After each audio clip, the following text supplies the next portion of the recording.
Sa video na to may kukwento ako sa inyo. Ako nga pala si Carl. At pag-usapan natin ng isang hari sa India na ginawang panlinis ng kalsada, ang isa sa pinakamahal na kotse sa buong mundo. Meron tayong video na nilabas tungkol sa Rolls-Royce. At sa mga hindi pa nakakaalam, isa ang Rolls-Royce sa pinakamahal at pinaka-luxurious na kotse sa buong mundo. Kailangan nyo munang malaman to dahil kung hindi nyo pa nakikilala ang kotse na to, hindi nyo maintindihan yung bigat ng kwento. Okay, so ganito yung takbo ng storya. Year 1920, isang araw, natripan ng isang hari sa India na maglakad-lakad sa lupain ng London, United Kingdom. Ang pangalan ng lagalag na hari, Maharaja Jai of Alwar. Ayun na nga, siguro medyo na bored na siyang maging hari sa India at natripan niyang gumala-gala sa Britanya. May mga accounts pa na nagsasabi na gusto rin niyang maghanap ng mga magagandang babae doon. Take note, wala siyang kasama. Wala man lang siyang alalay. At pinili niya maglakbay na mag-isa. At syempre, pag pormahang hari ka, talaga mapapansin ka. Kaya naman pinili din niya na magsuot lang ng mga normalan na mga damit. Mga pormahan lang ng mga commoner, ganon. Para hindi siya makilala. Sa paglalakad ng Raha sa mga kalsada ng London, may napansin siyang napakaliwanag, napakaganda at napaka-prestigious na dealership ng kotse. Ito nga yung Rolls-Royce dealership kung saan puro mamahaling kotse lang ang binebenta nila. Dahil na-impress ang hari ng India sa ganda ng mga kotse, pumasok siya sa showroom ng Rolls-Royce. Tinignan niya ng malapitan at hinawakan ang mga nagkikintabang mga kotse. Gusto na niyang bumili sana, kaya naman tinanong niya yung mga staff at salesman dun sa showroom kung magkano at kung ano ang mga specs ng mga kotseng binebenta nila. Siguro dahil sa formang mahirap siya nun, medyo minata siya ng mga salesman doon. Hindi siya pinansin sa mga tanong niya tungkol sa kotse. At hindi rin siya pinayagan na nag-request siya ng test drive. Para bang sinasabi sa kanya ng mga staff ng Rolls-Royce na kung kakausapin pa kita, masasayang lang ang oras ko. Dahil kakaiba rin ang itsura niya doon at mukhang Indian, di maputi, kagaya ng mga British, may naramdaman siyang konting diskriminasyon. At muntik pa siyang paalisin. Siguro sa isip ng mga salesman, ba't ko pagbebentahan to parang mas mayaman pa ako dito. Ramdam niya na ang tingin sa kanya, hindi afford ang ganitong kamahal na sasakyan. Sa puntong to, galit na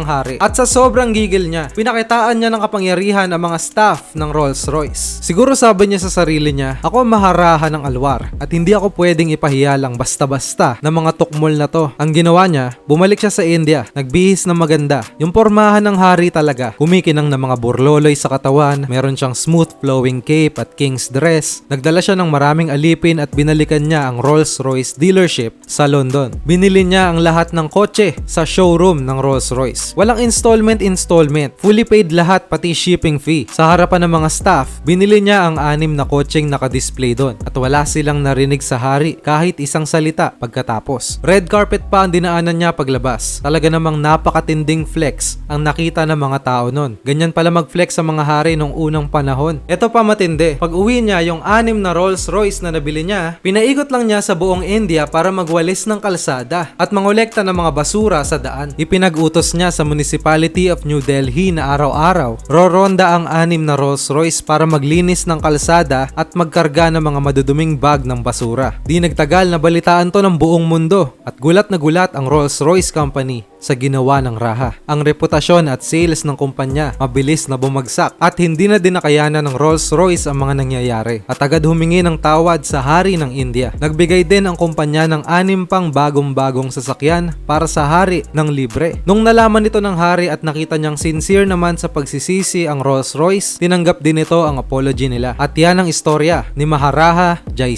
of Alwar at ang Rolls-Royce. Okay, magandang story sana. Pero gusto man natin maging canon to ng history. Sa kasamaang palad, hindi totoo ang kwentong ito. May mga naghahanap ng kwentong to sa Rolls-Royce history video natin. Pero hindi ko talaga to sinama. Dahil hindi naman to historical fact. Hindi pa din nila mahanap kung saan nagmula ang kwento. Pero dahil relatable, interesting at puno ng emosyon ang storya. Na-entertain din ang mga nakarinig nito. Yung iba pinaniniwalaan nila to dahil may picture na nagsisirculate sa internet ng isang Rolls-Royce na tila ba may mga walis na nakadikit dito. Pero kung titignan mabuti, hindi ito isang Rolls-Royce at mas kamukha pa ng isang lumang Ford two-door. Masasabi nating urban legend na lang ang istorang ito, pero di maikakaila na isa itong compelling story. Katunayan din ito na wala pang internet, meron ng fake news. At malay natin, teorya ko lang naman to, nanggaling sa ibang universe na katulad ng sa atin ang kwentong to at nag-overlap lang sa timeline natin. Nakaka-entertain lang yung mga speculation dito, pero ano sa tingin nyo? Comment nyo naman dito yung mga teorya nyo. Please share this video at mag-subscribe ka na din. Salamat sa panonood.